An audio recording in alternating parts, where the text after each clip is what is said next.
गंगारसे भारतं वन्दे वैष्णवं समन्विने सूर्यं नमं पावनं वेदश्री सुखदेवपादयोरां भोजैकभोग्यं परं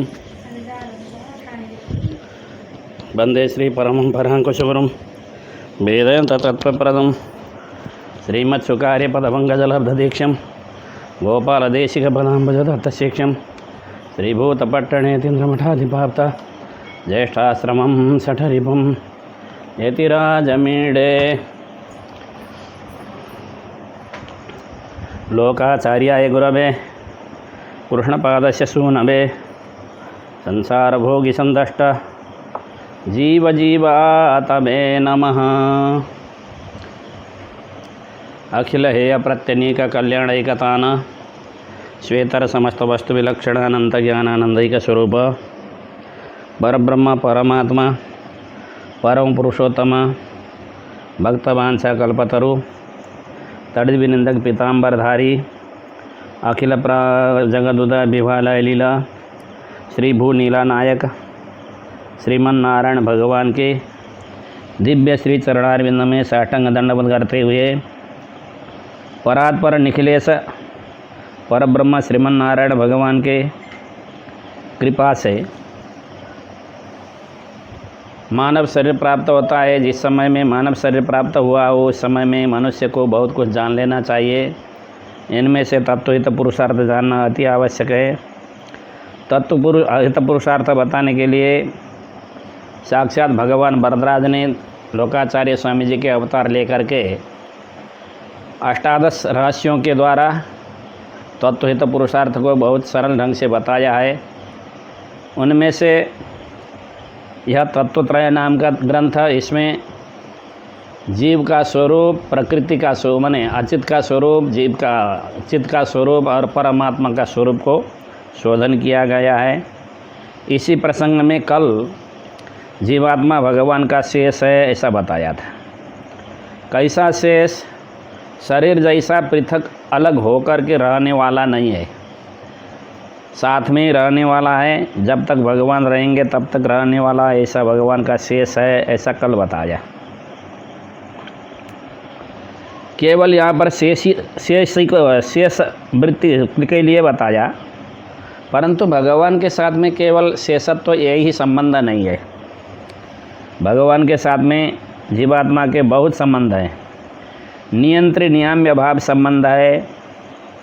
भगवान नियमन करने वाले हैं, शासन करने वाले हैं, जीवात्मा शास्य होने वाला है, ऐसा संबंध बताया है। दूसरा संबंध आधाराधेय भाव संबंध है। भगवान आधार है, जीवात्मा आधेय है, भगवान के आधार में रहने वाला है जीवात्मा। तीसरा संबंध शेषी भाव संबंध है, शरीरात्म भाव संबंध है, पिता पुत्र भाव संबंध है, इत्यादि संबंध को भी जान लेना चाहिए। यस्यात्मा शरीरम यस्याक्षरम शरीरम इत्यादि से यह विषय सिद्ध होता है। ऐसा कह करके आत्मा भगवान का शेष है यहाँ तक सिद्ध किया। अब आत्मा के लक्षण बताते हुए यहाँ पर 13 लक्षण बताए गए हैं।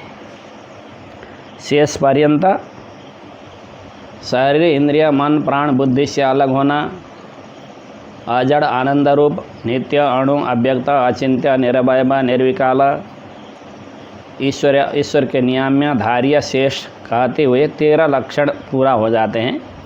शरीर आदि को छोड़ करके 12 लक्षण पूरा होते हैं। अब आगे जा कर के आत्मा के स्वरूप कितने हैं इसको बताएंगे। आत्मा के स्वरूप बद्ध मुक्त नित्य के भेद से 3 तरह के होते हैं। बद्ध कहते हैं सब दिन संसार में रहने वालों को। मुक्त कहते हैं संसार से निवृत्ति होकर के मोक्ष होकर के गए हुए जीवात्मा को। और नित्य कहते हैं कभी भी संसार में नहीं आए हुए, सदा सर्वदा भगवान के सानिध्य में ही रहने वाले विश्वक्षेण शेष गौड़ूर आदि नित्य सूर्यों को नित्यात्मा बोलते हैं, कहते हैं। इस तरह के आत्मस्वरूप अनादि अचित के संबंध से। आत्मा बद्ध कैसे बनता है, संसार में आत्मा कैसे बंध जाता है, इसको बताने के लिए बताते हैं अनादिकाल के प्रकृति के संबंध से। यहाँ पर केवल प्रकृति कहेंगे तो पूरा नहीं होता, इसलिए अचित संबंध बोलते हैं। अचित में 3 आ जाते हैं, नित्य विभूति, लीला विभूति, काल। तो नित्य विभूति तो बंध करने वाला नहीं है, इसलिए अचित के शब्द जहाँ है वहाँ तो तीनों को लिया जा सकता है, परंतु जीवात्मा को बांधने वाला तो मध्यम अचित ही है, प्रकृति ही है। प्रकृति के संबंध से भगवान से वियोग होकर के रहा हुआ आत्मा को बद्धात्मा बोलते हैं।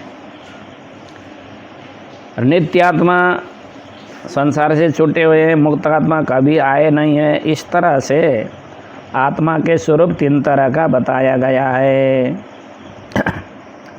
अब बद्धात्मा किसको बताते हैं, तो बद्धात्मा के विषय में बताते हैं, जैसे तिल में तेल रहता है,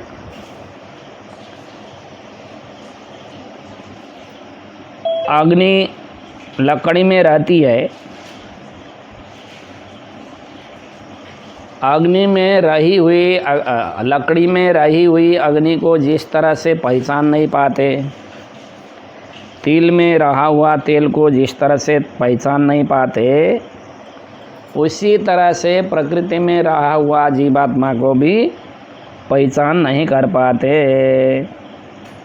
अनादिकाल से 3 गुण से युक्त होने वाली माया के बंधन में जकड़ा हुआ जीवात्मा भगवान के माया के द्वारा जिसका स्वरूप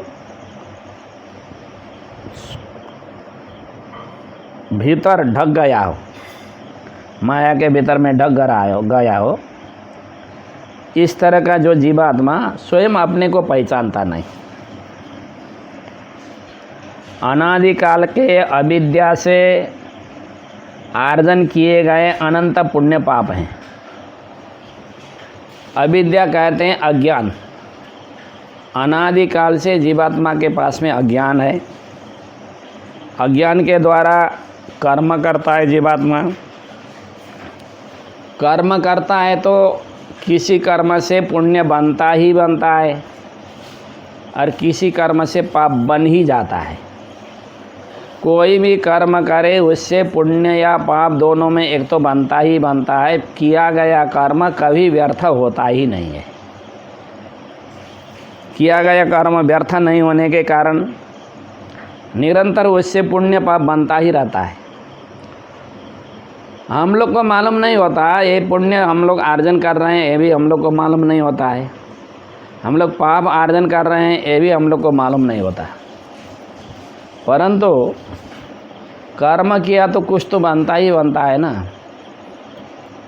कर्म से कुछ होता ही होता है, कुछ बनता ही बनता है। इसीलिए कर्म का स्वरूप है कुछ न कुछ बनने वाला। जैसे मान लीजिए आज हमने खेत में हल चलाया, 4-5 दिन के बाद में बीज बोया, उसमें हमने जल सींचा, खाद डाला और जो तृण निकलता है ना घास को बीना, करते करते लगभग 3-4 महीना में अनाज उत्पत्ति होता है। धान उत्पत्ति होने में 3-4 महीना लगता है, गेहूँ उससे थोड़ा जल्दी निकलता है। तो कर्म किया तो कुछ बना ना। खेती किया, हल जोता, बीज बोया, घास को निकाला, कुछ किया तो कुछ आया ना। इसी तरह से दूसरे भी जो भी हम लोग कर्म करते हैं, किया गया कर्म से कुछ न कुछ फल मिलता ही मिलता है। तो जीवात्मा अज्ञानवश कभी तो पुण्य कर लेता है, कभी पाप कर लेता है, पुण्यार्जन हो जाता है, पाप कर्म हो जाता है। इससे जीवात्मा बध जाता है। पुण्य पाप रूप कर्म वेष्टिता, पुण्य और पाप रूपी कर्म के द्वारा बंधा हुआ जो जीवात्मा है, अपने द्वारा किया गया कर्म के अनुसार उसको फिर अनेक तरह के शरीर भी प्राप्त होते रहेंगे। अच्छा कर्म किया है तो अच्छा शरीर प्राप्त होगा, जैसे देवताओं का शरीर, गंधर्वों का शरीर, यक्षों का शरीर प्राप्त होगा, किन्नरों का प्राप्त होगा। एक किन्नर नाम के एक जाति, अलग जाति है। हम लोग जिसको अभी किन्नर बोलते हैं वो किन्नर नहीं है। किन्नर नाम के एक जाति अलग जाति है, मैं उसके लिए बोल रहा हूँ। जो स्त्री भी नहीं है, पुरुष भी नहीं है, उसको भी किन्नर बोलते हैं ना। इस किन्नर को नहीं बोल रहे हैं मैं।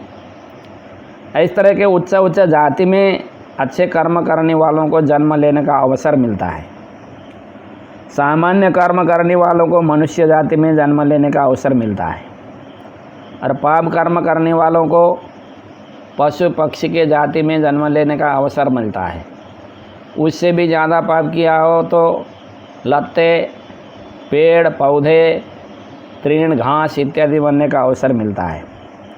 इसलिए अपने कर्म के अनुसार अनेक तरह के शरीर में घुस करके जन्म ले लेता है जीवात्मा।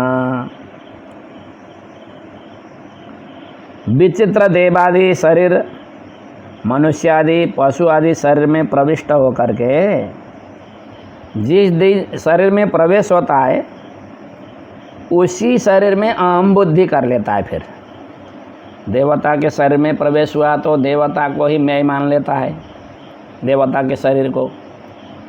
मनुष्य के शरीर में प्रवेश किया तो मनुष्य के शरीर को ही मैं मान लेता है।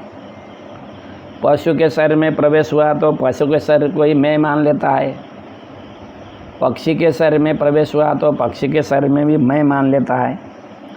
और जिस शरीर में प्रवेश किया है उसी शरीर के अनुकूल भोग को अपना भोग्य मान लेता है। फिर इस तरह से उसी में अहम बुद्धि करता हुआ, देह के संबंधियों में ममता करता हुआ, ये मेरे है ऐसा कहता हुआ, दुर्वासना रुचि के विवश होकर के अपने कर्म के अनुसार किया गया जैसा कर्म है उसी अनुसार से सुख और दुख के परंपरा को अनुभव करते हुए संसार में घूमने वाला जो जीवात्मा है उसको क्या बोलते हैं? बद्धात्मा बोलते हैं। ये बंधन में पड़ा हुआ आत्मा। इस तरह से देखा जाए तो हम लोग ब्रह्मा से लेकर के चींटी पर्यंत के या जितने भी शरीरधारी हैं हम सब बंधन में, बद्धात्मा में ही है। हमारी बद्धात्माओं के पंक्ति में ही गणना है हमारी। हम लोग बद्धात्मा है ऐसा समझ लेना चाहिए।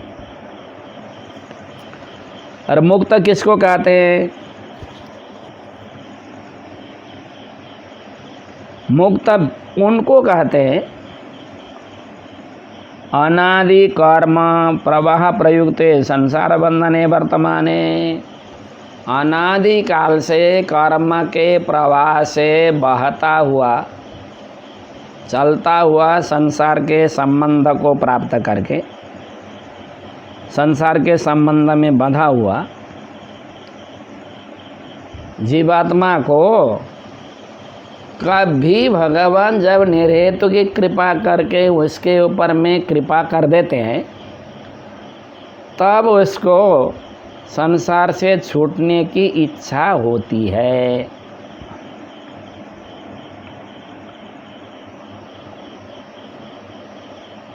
एवं दुखाकुले विष्णु कृपा कापि उपजायते, ऐसा बताया है शास्त्र ने। एवं संसृति चक्रस्थे भ्रम्यमाणेषु कर्म भी जीवे दुखाकुले विष्णु कृपा कापि उपजायते। भगवान की कोई कृपा हो जाती है इस समय में, संसार के संबंध में गोता लगाता हुआ, डुबकी लगाता हुआ चलने वाले जीवात्मा के ऊपर में, तो उस समय में उसको मोक्ष की मोक्ष के लिए रुचि उत्पत्ति होती है। मोक्ष के लिए रुचि उत्पत्ति होने वाला जो कर्म बंधन है ना, उसको 2-3 तरह से नाश किया जा सकता है।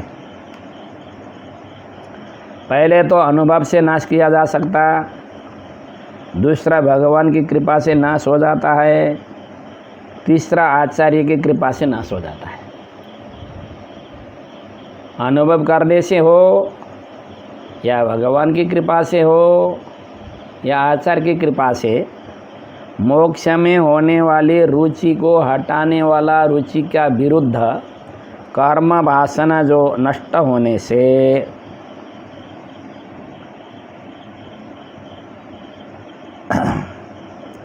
अपने द्वारा अनुष्ठान किया गया जो कर्म है उससे भी हो सकता है, प्रायश्चित्त से भी हो सकता है, जिसी तरह से भी हो, उपदेश से भी हो सकता है। वह उत्कट पाप नष्ट होने के कारण प्रामादिक पुण्य, यहाँ पर प्रामादिक पुण्य को भी बता रहे हैं। पुण्य प्रामादिक जो है वो 3 तरह का होता है।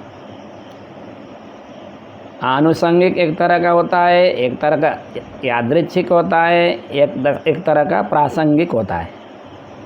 चाहे आनुषंगिक पुण्य से हो, चाहे यादृच्छिक पुण्य से हो या प्रासंगिक पुण्य से हो,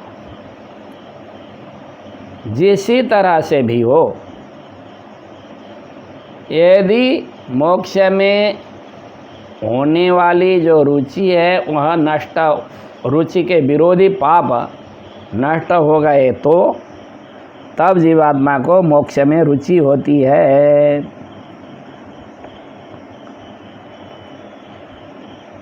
भगवान के द्वारा विशेष रूप से जब कृपा कटाक्ष हो जाता है तो सत्व गुण का उदय होता है। उसके लिए जन्म के समय में विशेष रूप से भगवान कृपा कटाक्ष जिसको कर देते हैं, इस तरह का जीवात्मा सत्वगुणी होकर के जन्म लेता है।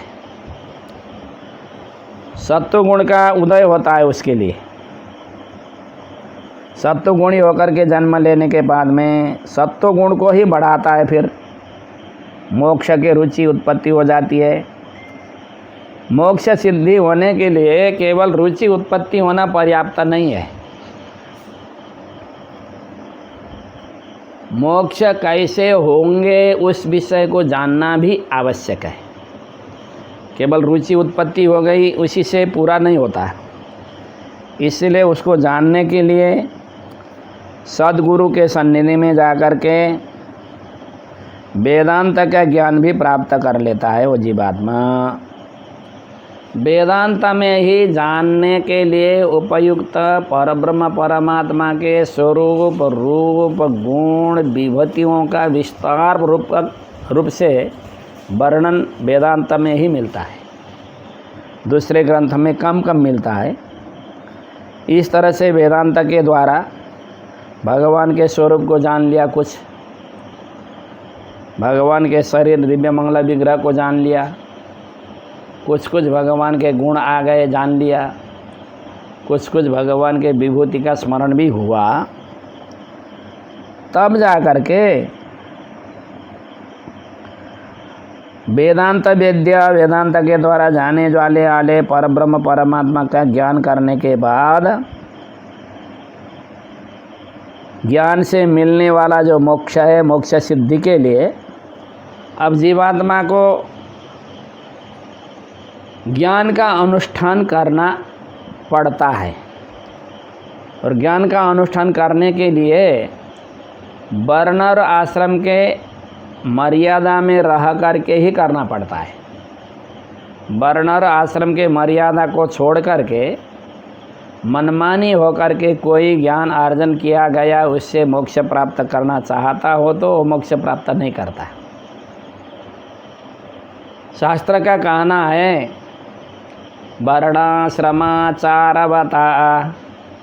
पुरुषेण परः पुमान् विष्णुराराध्यते पंथा नान्यस्तत्तोषकारक, ऐसा बताया है।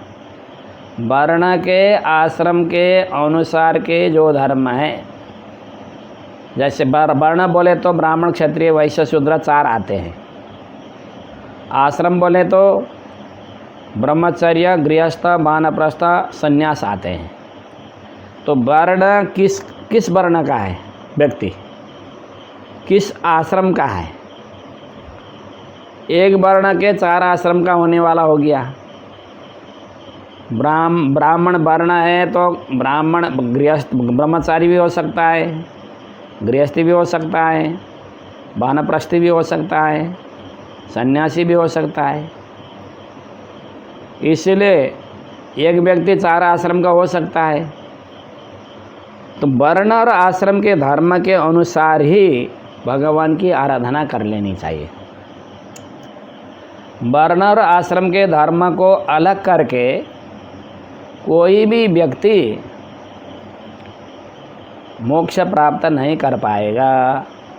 इसलिए वर्णाश्रम धर्म को सुरक्षित करते हुए भागवत धर्म के अनुष्ठान करना है। जैसे वर्ण धर्म कैसा है तो मैं आपको बताता हूँ। एक कोठरी बनाने के लिए 4 पिल्लर चाहिए आपको, है ना, और 4 दीवार भी चाहिए। 4 पिल्लर और 4 दीवार के सहारे कोठरी का ऊपर में छत जो है छत टिकता है। बिना छत का कोठरी तो नहीं होगा ना, तो छत भी चाहिए। विशेष धर्म जो है छत जैसा है और वर्ण धर्म पिल्लर जैसे हैं, आश्रम धर्म दीवार जैसा है। पिल्लर दीवार 4 दीवार 4 पिल्लर हुआ तो 8 हुए ना। वर्ण धर्म को पिल्लर मान लीजिए, आश्रम धर्म को दीवार मान लीजिए। दीवार और पिल्लर के ऊपर में क्या रहता है?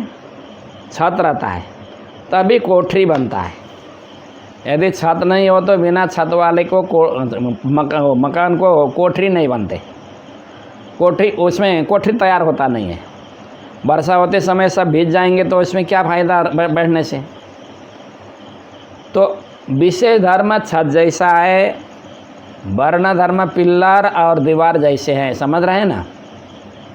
इसलिए वर्ण और धर्म के ऊपर में ही भागवत धर्म का अनुष्ठान करना है।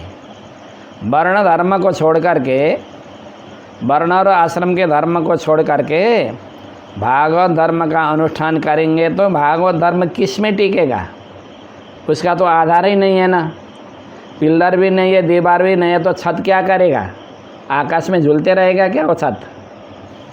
आकाश में झूल करके जैसे बैलून आकाश में उड़ता है ना, ऐसे बैलून उड़ता हुआ जैसा हो करके छत आकाश में उड़ता हुआ वर्षा के पानी को निवृत्ति करेगा? ऐसा नहीं होता। इसलिए वर्ण और आश्रम के धर्म के अनुसार ही विशेष धर्म का अनुष्ठान कर लेना चाहिए। ऐसे करते हैं मुक्तात्मा लोग।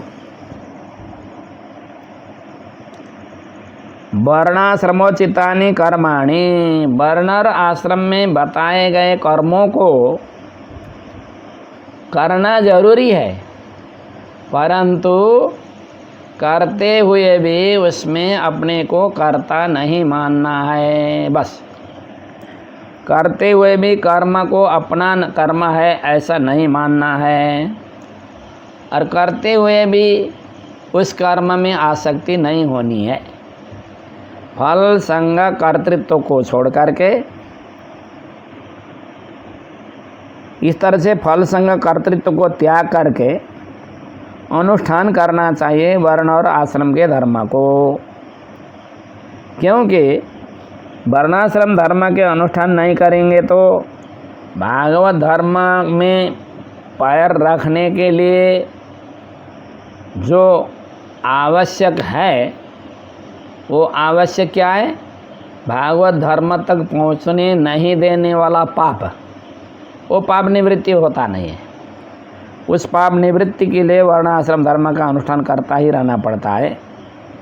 श्रुतियों में भी बताया है, धर्मेण पापम अपनुदति, कसाय कर्म भी पक्वे तत्व ज्ञानम प्रवर्तते। ऐसा धर्म से पाप को नष्ट करता है। कसाय कर्म भी पक्वे, पहले पहले जन्म में किए गए कर्म की वासना जब परिपक्व होती है तब ज्ञान उत्पत्ति होता है। या परिपक्व का मतलब वो नष्ट हो जाती है जब, तब ज्ञान उत्पत्ति होता है। इस तरह से जो शास्त्र ने बताया है उसी की तरह से सत्कर्म का अनुष्ठान करते हुए ज्ञानोत्पत्ति विरोधी प्राचीन कर्म क्षय, ज्ञान को उत्पत्ति नहीं होने देने वाला पहले पहले जन्म से अनादिकाल से अर्जन किया गया जो कर्म नष्ट हो जाता है, तभी उसके निर्मल अंतःकरण में भगवान को ही केवल उपाय उपेय फल मानने वाला अच्छी तरह से परिमार्जित किया गया ज्ञान उत्पत्ति होता है। शास्त्र इसी विषय को बताता है। जन्मांतर सहस्रेषु तपो ध्यान समाधिभिः नराणां क्षीण पापानां कृष्णे भक्ति प्रजायते। हजारों हजारों जन्म से अर्जन किया गया जो कर्म है, उस कर्म को हजार हजार जन्म से अर्जन किया गया भगवत संबंधी तपस्या, भगवत संबंधी ध्यान, भगवत संबंधी समाधि से जब कर्म नष्ट हो जाता है, तब भगवान के चरणारविंद में भक्ति बनती है। भगवान के चरणारविंद में भक्ति बनना इतना सरल नहीं है, बहुत कठिन मार्ग है, परंतु हड़बड़ी करने का आवश्यक नहीं है। क्योंकि हम लोग के पास में एक निश्चय होना क्या है, दृढ़ निश्चय होना ज़रूरी है। अच्छा दृढ़ निश्चय बना लिया तो दृढ़ निश्चय बनाने वालों के लिए कोई भी कठिन कार्य नहीं है। शरणागति में विश्वास आवश्यक है, इसमें बल आवश्यक नहीं है, शक्ति आवश्यक नहीं है, विश्वास आवश्यक है। भगवान मुझे अवश्य रक्षा करेंगे, ऐसा सोच करके भगवान के पूर्ण भरोसे रहना, इस तरह का विश्वास प्राप्त करना बहुत कठिन है। विश्वास आर्जन करना पड़ेगा। विश्वास आर्जन करने के लिए कालक्षेप होता ही रहना पड़ेगा। नित्य कालक्षेप करेंगे तो धीरे धीरे विश्वास बढ़ता रहेगा। कर्म के अस्थिरता को जानते रहेंगे, संसार के अस्थिरता को जानते रहेंगे, संसार के विषय नाशवान है ऐसा हम लोग को मालूम हो जाएगा। तो धीरे धीरे फिर हमारा मन भगवान में लगता है। फिर मन को बाहर भागने का अवसर नहीं देना है। जैसे एक दृष्टांत है, मैं दृष्टांत पूरा कर पाऊँगा नहीं पाऊँगा ये तो मैं बता नहीं सकता, क्योंकि समय कितना हो गया, अभी थोड़ा समय होगा, 6-7 मिनट समय होगा ज़्यादा ज़्यादा। पहले एक समय में एक राजा ने अपने मंत्रियों को एक एक बकरा दे दिया और कहा उसने, देखो इस बकरा के अभी जितना तोल है उस तोल से 1 महीना के बाद में ज़्यादा भी नहीं होना है, कम भी नहीं होना है। कम भी तोल वाला का बकरा बना तो उसको दंड देंगे, ज़्यादा तोल हो गया तो भी उसको दंड दे देंगे, ऐसा राजा ने कहा। तो सब ले गए बकरी को अपने अपने घर में, घास खूब खिलाने लगे। तो इसमें एक चालाक व्यक्ति था, चतुर व्यक्ति था। वह क्या करता था, घास जितने से उसका शरीर धारण होता है उतना ही घास देता था और पानी भी खूब पिलाता था। और बाहर उसको खाने के लिए नहीं देता था। बाहर वो चरने के लिए गया ना, तो उसके मुख में एक लट्ठी से पीटता था बकरा को। तो केवल जहाँ बांधा जाता है वहीं खाने के लिए देता था, और बाहर गया तो चरना शुरू कर देता तो उसके मुख में लाठी से पीटता था।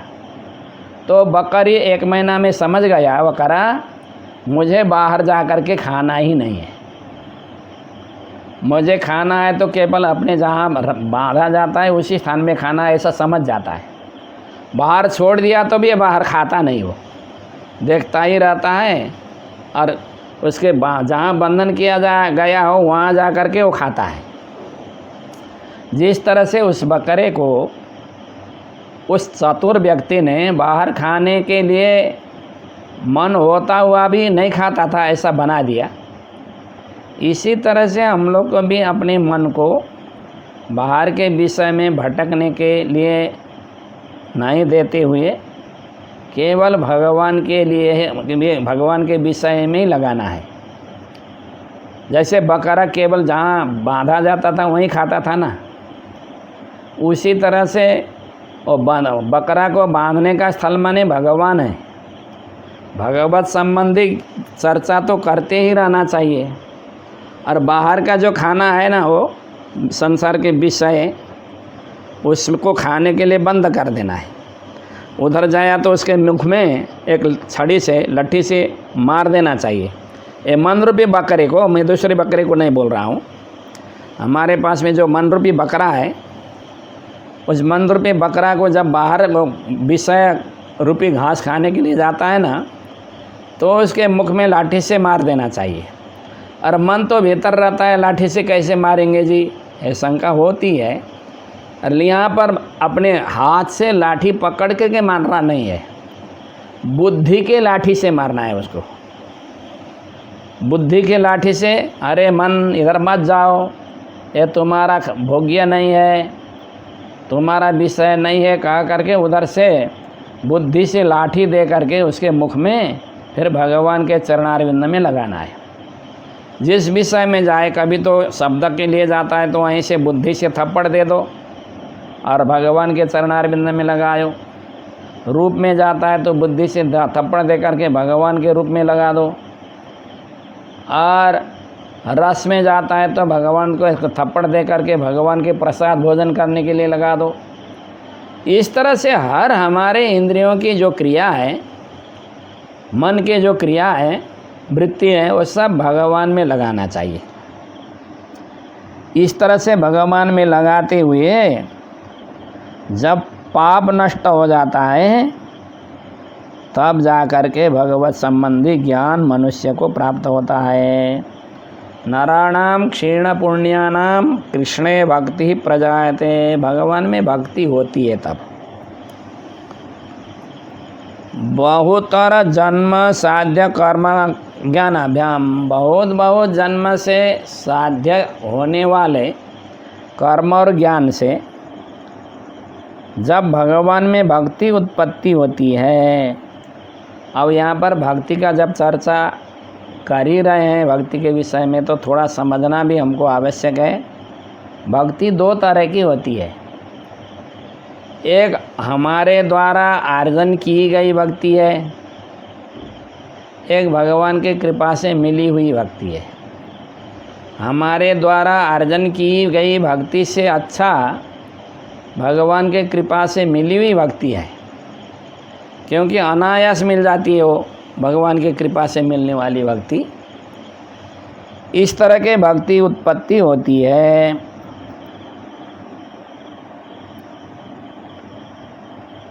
तो उसको कैसे बनाना,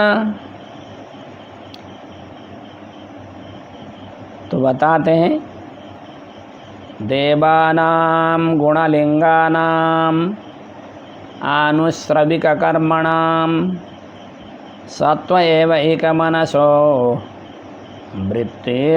वृत्तिर्स्वाभाविकी तु या अनिमित्ता भागवती भक्ति सिद्धेर्गरीयसी। जरयत्याशुया कोशम निगीर्णमनलो यथा। जैसे मान लीजिए हम लोग सुबह भोजन करते हैं, जिस समय में हम लोग भोजन कर रहे होते हैं ना, उस समय में अभी नहीं चाहिए, हो गया हो गया हो गया बोलते हैं ना, हो गया अभी मुझे नहीं चाहिए, ऐसा बोलते हैं। फिर 4-5 घंटे के बाद में उस समय में तो हो गया बोला था ना, कहा था। अब फिर 4-5 घंटे के बाद में क्या कहेंगे, लाओ लाओ बोलेंगे। फिर अरे इधर लाओ बोलेंगे। पहले तो हो गया बोला था ना, फिर लाओ लाओ क्यों बोल रहे हैं? हमने इसके बीच में क्या किया? कुछ तो किया ही नहीं। परंतु खाया हुआ अनाज कैसे पच गया? तो कहते हैं जाठराग्नि जो है, भगवान जाठराग्नि के रूप में बैठ कर के प्राण अपान आदि वायुओं को साथ में लेकर के खाया हुआ अन्न पानी को पचा देते हैं अनायास। इस तरह से सुबह हो गया कहा था, पर बाद में लाओ लाओ कहने लगने बनाने के लिए हमने क्या प्रयास किया? थोड़े बीच में नहीं किया, कुछ डाल दिया और भीतर भगवान ने अपना काम किया। हम लोग को मालूम ही नहीं है कैसे हो रहा है, फिर भूख लग रहा है, फिर अन्न मांग रहे हैं हम लोग। जिस तरह से खाया हुआ अनाज को जठराग्नि बिना प्रयास से ही पचा देती है, उसी तरह से बिना प्रयास से ही हमारे इंद्रियां भगवान में लगने लगे तो समझ लीजिए भक्ति होना शुरू हो गया। अब भक्ति का प्राकट्य हो रहा है, ऐसा हम लोग को समझ लेना चाहिए। तैलधारावत स्मृति संतान रूपा बनाना, ऐसा कर सकते तो बहुत अच्छा। इस अभ्यास से ये साधना भक्ति के विषय में बताया है। अब भगवान के कृपा से मिलने वाली जो सिद्ध भक्ति है वो तो स्वतः सिद्ध मिल जाती है, उसमें कोई साधना करने का अभ्यास आवश्यक ही नहीं है। भगवान की निर्हेतुक सौधार से मिलने वाली जो भक्ति है वो यादृच्छिक सुकृत परंपरा से, यादृच्छिक प्रासंगिक आनुषंगिक सुकृत परंपरा को भगवान कल्पना कर लेते हैं।